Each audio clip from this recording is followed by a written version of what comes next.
Kabupaten Purworejo, Jawa Tengah terkenal dengan kota kelahiran para tokoh nasional. Di antaranya W.R. Supratman, Jenderal Ahmad Yani, Jenderal Sarwo Edi Wibowo, Jenderal Urip Sumoharjo, dan masih banyak tokoh-tokoh lainnya. Mereka adalah salah satu api penyulut semangat nasionalisme yang harus selalu dihidupkan di dada para generasi penerus bangsa. Di momen peringatan Hari Ulang Tahun Kemerdekaan Republik Indonesia ke-75 tahun ini, kita akan mengangkat nama seorang sosok pahlawan, Purnawirawan TNI Angkatan Darat bernama Letkol Purnawirawan Suwandi, yang terlahir di Dusun Sejiwan, Desa Trirejo, Kecamatan Luano, Kabupaten Purworejo, pada tanggal 15 Agustus 1925, putra dari Cokro Amijoyo.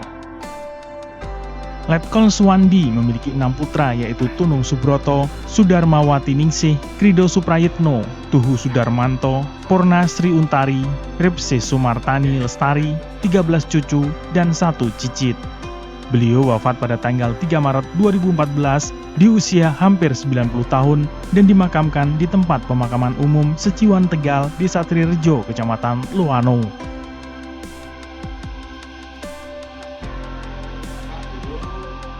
Sang putra sulung Tunung Subroto menceritakan sejarah singkat ayahandanya. Di masa kecilnya, sosok Suwandi bersekolah di Sekolah Rakyat Luano dan melanjutkan ke CVO untuk menjadi seorang pahlawan tanpa tanda jasa.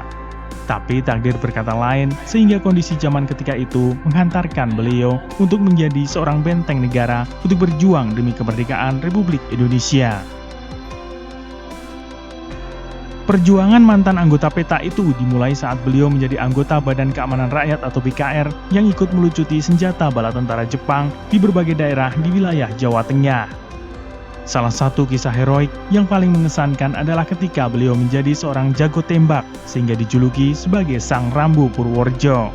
Dengan gagah berani, beliau hanya sendirian menghadang barisan kompeni Belanda yang pergi ke Semarang. Suwandi memasang ranjau di front Geger Menjangan yang tak jauh dari kediaman beliau sendiri. Ternyata hal tersebut berhasil, hingga mampu merusak satu truk konvoi tentara Belanda. Akan tetapi, baku tembak tidak bisa dielakkan lagi, hingga kepala Suwandi nyaris tertembak.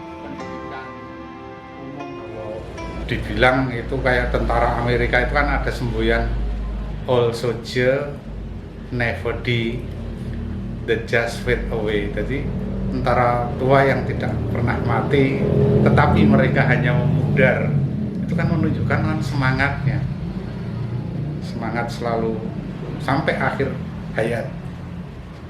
Sehingga di semangat tadi itu kan harus ditunjukkan dengan kejuangan, dengan usaha, ikhtiar, juang, usaha, ikhtiar ini istilahnya kalau gagal ya harus lebih kuat lagi. Tidak boleh menyerah itu dengan istilah jangan lembek. Tidak boleh lembek.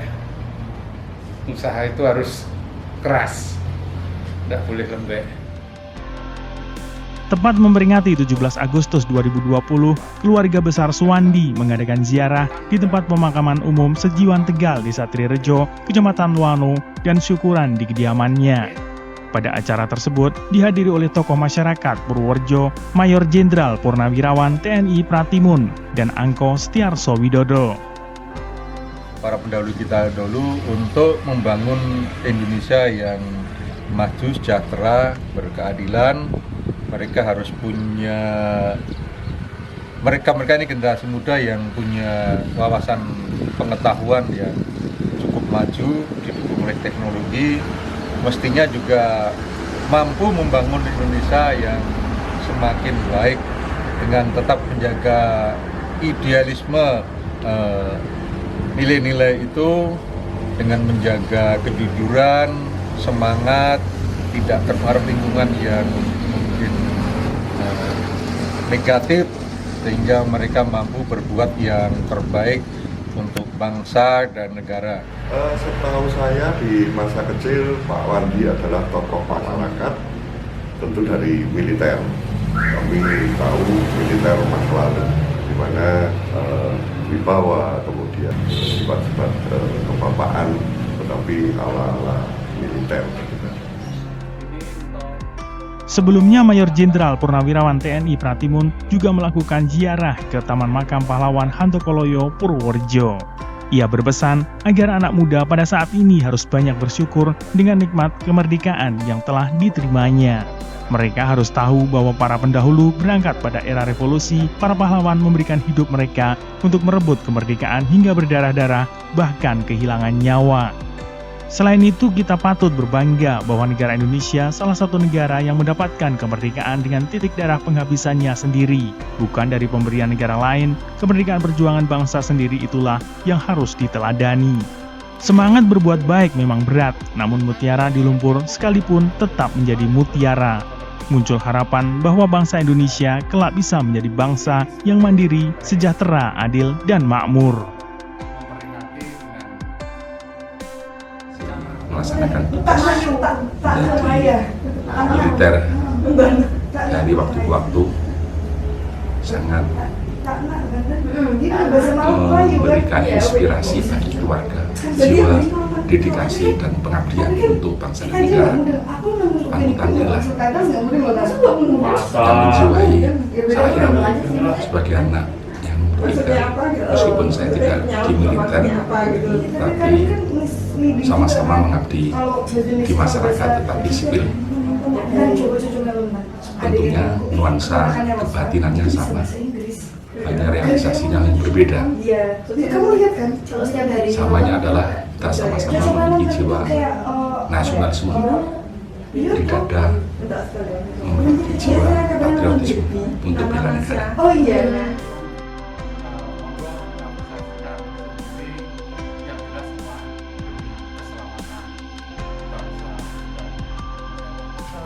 Aku lahir, Bapak kan udah pensiun ya, tapi sosok kalau Bapak itu seorang pejuang itu udah dari kecil udah asli kita anak-anak udah pada tahu gitu.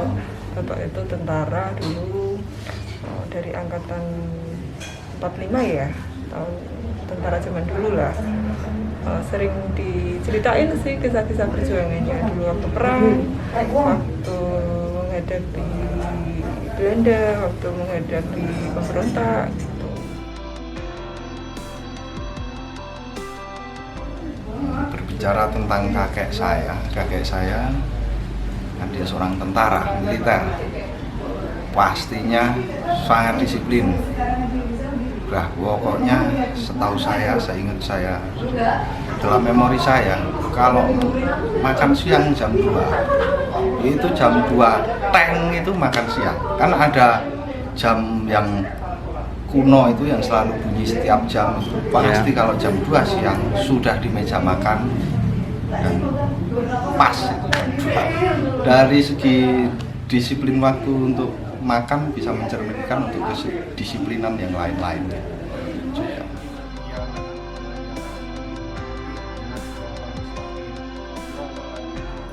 Sosok Yangkung itu Kalau menurut kami Yangkung itu bisa jadi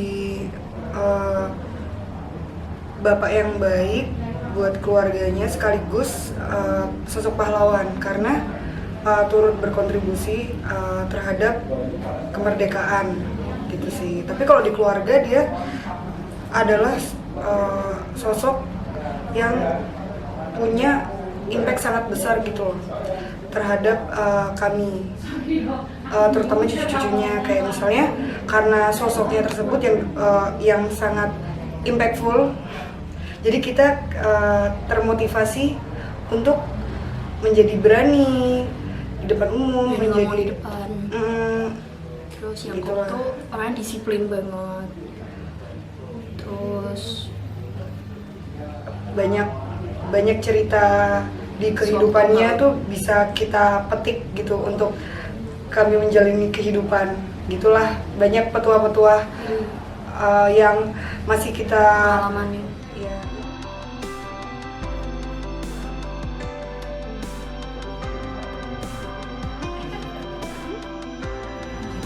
Satu pilihan hidup itu dilakukan dengan sungguh-sungguh, dijalani dengan ikhlas, gitu, dan kita bisa manfaat untuk sesama.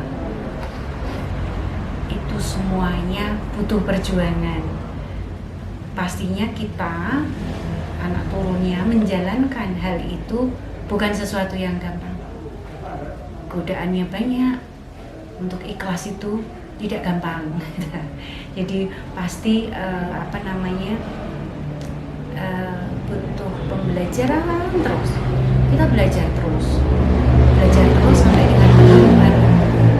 Kemudian ada hal yang kami masih, anak-anak ini masih belajar memaknai pesan Bapak lagi gitu, bahwa kita harus iling lan waspada. Benda yang selalu disimbolkan, diberikan pada kami adalah jam. Pertama kami bingung, kenapa kok disimbolkan dalam jam? Ternyata itu dimaknai bahwa kita harus tahu waktu, dan terakhir adalah bicara kebenaran. Tidak, Bapak selalu bilang, tidak cukup hanya benar, tetapi kudu benar. Tidak cukup hanya benar kita berteriak lantang. Tidak cukup hanya benar, tapi benar. Jadi benar lan benar.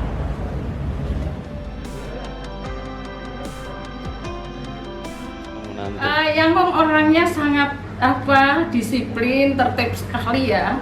Jadi kalau pagi itu sudah mandi, mau dahar itu selalu rapi, duduk ya, pakai sendok garpu, pokoknya oke banget gitu aja.